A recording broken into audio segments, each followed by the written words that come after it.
प्यारे बच्चों, आपका हमारे YouTube channel smart education by C Bhatt में स्वागत है। मैं हूं चंदन भट्ट। आपके लिए लेकर आया हूं रोज की तरह आसान मेथड में कुछ नए प्रश्न। अगर आपने अभी तक हमारे चैनल को सब्सक्राइब नहीं किया है तो प्लीज़ चैनल को सब्सक्राइब कर बेल आइकन पर क्लिक कर ऑल के ऑप्शन पर क्लिक कर लें ताकि वीडियो अपलोड होते ही आपको सूचना प्राप्त हो जाए। प्रश्नावली 6.1 का जो छठा प्रश्न हमें पूछा है, दिए गए प्रतिरूप का उपयोग करते हुए लुप्त संख्याओं को प्राप्त करना है। तो हमें एक पैटर्न यहाँ पर दिया गया है, 1 की घात 2 धन 2 की घात 2 धन 2 की घात 2 बराबर 3 की घात 2। और इसमें क्या है, कुछ स्थानों को जो है रिक्त छोड़ दिया गया। देखो 1 2 3 और 4 रिक्त स्थान इसके छोड़े हैं। तो हमें क्या करना है, इस पैटर्न को पहचानना है और इनको रिक्त स्थानों को फिल करना है। ठीक है, और हमको इसके लिए संकेत भी दिया है। क्या है, तो वो तीसरी जो संख्या है वो पहली और दूसरी से संबंधित है और कैसे है ये हमको पहचानना है। और चौथी संख्या जो है तीसरी से संबंधित है और ये कैसे है संबंधित ये भी हमको पहचानना है। तो देखो ध्यान से इस पैटर्न को हम देखते हैं। क्या है इस पैटर्न की खासियत, देखो तीसरी संख्या पहली और दूसरी से संबंधित है। कह रहा है ये 2 है, 1 और 2 घात तो 2 ही है। क्या है संबंध कि 2 आ जाए। 2 और 3 में क्या संबंध है कि 6 आ जाए। 3 और 4 में क्या संबंध है कि 12 आ जाए। इन तीन पैटर्न को देख के हम पता कर सकते हैं। ठीक है, तो देखो 1 दूनी 2, 2 तीन 6, 3 चौको 12। तो इसी प्रकार से अगर हम करेंगे तो 4 पंजे कितना आ जाएगा, 20 की घात 2 आ जाएगा। 5 को किससे गुणा करें कि 30 हो जाए, 5 गुणा 6, 5 6 का 30 हो गया। और 6 गुणा 7 अगर कर दें तो यहाँ पर कितना आ जाएगा, 6 सत्ते आ जाएगा 42। ठीक हो गया, तो 3 रिक्त स्थान हमने भर लिए। अब हमें क्या करना है, हमको कहा है कि चौथी संख्या तीसरी से संबंधित है। अब ये चौथी संख्या है, देखो पहला दूसरा तीसरा चौथा है, तो इसमें क्या संबंध है, ये 2 था तो ये कितना है 3, ये 6 था तो ये 7 यानी कि 1 ज़्यादा है।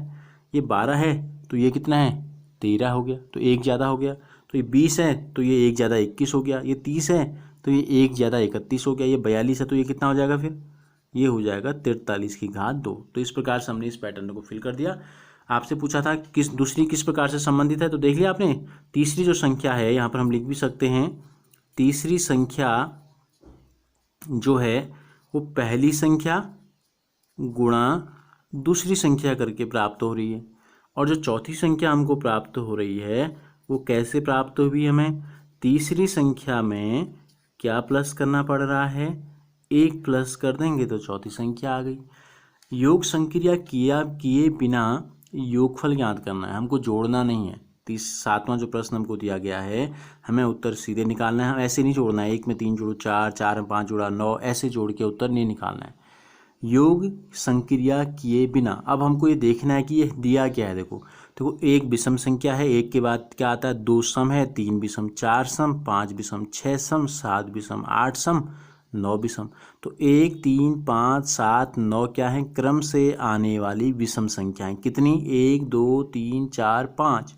तो क्या है, देखो एक इससे पहले जो नियम मैंने आपको बताया है, n क्रमागत का मतलब क्रम से आने वाली विषम संख्याओं का जो योगफल होता है, विषम संख्याओं का योग जितनी संख्याएं हैं उतने का वर्ग होता है। n संख्या है तो n का वर्ग, एक संख्या होगी तो 1 का वर्ग, 2 होगी तो 2 का वर्ग, 3 होगी तो 3 का वर्ग। कितनी है, 1 2 3 4 5। कितनी विषम संख्याएं हैं, 5। इसलिए 5 क्रमागत विषम संख्याओं का योग कितना हो जाएगा, n की जगह आ गया 5, 5 की घात 2 का मतलब 5 गुणा 5 बराबर 25 आ जाएगा। आप उत्तर की जांच करने के लिए योग संक्रिया कर भी सकते हैं। देखो 3 में 1 जोड़ो 4, 4 में 5 जोड़ा 9, 9 में 9 जोड़ा 18 और 18 में 7 जोड़ देंगे तो 25। ठीक हो गया। अब ये छोटी संख्याओं को तो हम जोड़ सकते हैं, बहुत बड़ी बड़ी संख्या आ जाएंगी तो उनको जोड़ना संभव नहीं है, बहुत समय आपका लग जाएगा। तो ये भी क्या है, देखो 1 3 5 7 9 11 13 15 17 19 क्रम से संख्या है, कोई बीच की गैपिंग, कोई विषम संख्या गायब तो नहीं है बीच में। देख लो 1 के बाद 3, 3 में 2 जोड़ो 5, 5 में 2 जोड़ा 7, 7 में 2 9, 9 2 11, 2 13, 2 15, 2 17, 2 19। देखो विषम संख्याओं का अंतर कितने का होता है, 2 संख्याओं का अंतर होता है। तो कुल कितनी है, देखो 1 2 3 4 5 6 7 8 9 10।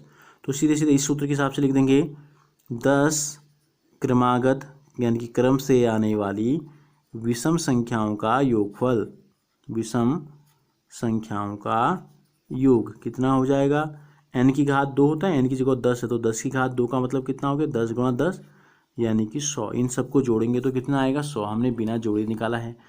इसी प्रकार ये जो है देख लो, सारी विषम संख्या है नहीं, 1 में 2 जोड़ा 3, 2 5, 2 7, 2 9, 2 11, 2 13, 2 15, 2 17, 2 19, 2 21, 2 23, सारी हैं, कोई भी बीच में गायब मिस नहीं है। ठीक है, अब इनकी कुल संख्या कितनी है, देखो 19 तक अभी हमने गिना था, कितनी थी 10, 11 और 12, तो कुल कितनी हो गई 12। तो हम क्या लिखेंगे 12 क्रमागत, क्रमागत का मतलब क्रम से आने वाली विषम संख्याओं का योगफल, विषम संख्याओं का योगफल कितना हो जाएगा, कुल संख्या कितनी थी 12, तो 12 की घात 2, यानी कि 12 गुणा 12, 12 12 होता है 144। तो इस प्रकार से हमने बिना जोड़े इनका उत्तर निकाला।